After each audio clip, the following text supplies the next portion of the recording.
ಯಾರಿಗೆ ಅತಿ ಹೆಚ್ಚು ಸ್ಥಾನಗಳು ಗಳಿಸಿರ್ತಾರೆ ಅವ್ರಿಗೆ ಅವಕಾಶವನ್ನ ಕೊಟ್ಟು ಸರ್ಕಾರ ರಚನೆ ಮಾಡ್ಲಿಕ್ಕೆ ಸಾಂವಿಧಾನಿಕವಾಗಿ ಏನು ಅವಕಾಶ ಇದೆ ಅದನ್ನ ಮಾಡಿಕೊಡ್ಬೇಕು. ಬೇರೆ ಯಾರಾದ್ರೂ ಕ್ಲೈಮ್ ಮಾಡಿದಿದ್ರೆ ಅವ್ರು ಕ್ಲೈಮ್ ಮಾಡ್ತಾ ಇದಾರೆ, ಅವ್ರ ನಂಬರ್ಸ್ ಜಾಸ್ತಿ ಇದೆ, ನಿಮ್ಗೆ ಕೊಡಕ್ ಆಗೋದಿಲ್ಲ ಅಂತ ಹೇಳ್ಬೋದಾಗಿ. ಆದ್ರೆ ಇದು ರಾಜ್ಯಪಾಲರ ನಡೆ ಎಲ್ರಿಗೂ ಕೂಡ ಅನುಮಾನ ಬರುವಂತ, ಎಲ್ಲ ಒಂದ್ ಕಡೆ ಭಾರತೀಯ ಜನತಾ ಪಕ್ಷದ ಕೇಂದ್ರ ಸರ್ಕಾರ ಇದರಿಂದ ಇದೆ ಈ ಪ್ರಜಾಪ್ರಭುತ್ವವನ್ನ ಅಳ್ಳಾಡಿಸುವಂತ ಕೆಲಸ, ಬೆದರಿಕೆ ತಂತ್ರ.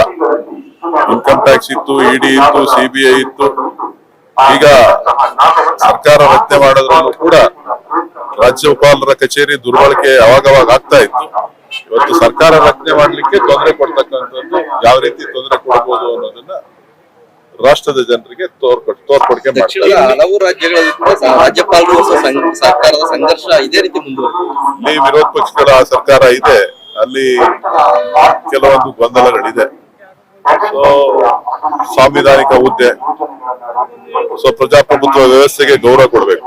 ಇಂಡಿಯಾ ಡಿಎಂಕೆ ಕಾಂಗ್ರೆಸ್ ಅಲ್ಲಿ ಡಿಎಂಕೆಗೆ ಬೆಂಬಲ ಕೊಟ್ಟರೆ ಡಿಎಂಕೆ ಅವರು ಏನು ಸ್ಟ್ಯಾಂಡ್ ತೆಗೆದುಕೊಂಡು ಹೇಳ್ತಾ ಇದ್ದಾರೆ ಸರ್. ತರ ಏನಿಲ್ಲ, ನಾವು ಅಲ್ಲಿಯ ನಾಯಕರಿಗೆ ಗಮನಕ್ಕೆ ತಂದೇನೆ ನಮ್ಮ ಪಕ್ಷ ತೀರ್ಮಾನವನ್ನ ತೆಗೆದುಕೊಂಡಿದ್ದೇವೆ. ಪ್ರಜಾಪ್ರಭುತ್ವ ವ್ಯವಸ್ಥೆ, ಡಿಎಂಕೆ ಕೂಡ ನಾವು ಸೈಲೆಂಟ್ ಆಗಿರ್ತೀವಿ ಅನ್ನೋದನ್ನ ಸ್ಪಷ್ಟಪಡಿಸಿದ್ದಾರೆ ಅಂತ ಹೇಳಿ ಮಾಧ್ಯಮದ ಮುಖಾಂತರ ನೋಡಿದ್ದೇನೆ.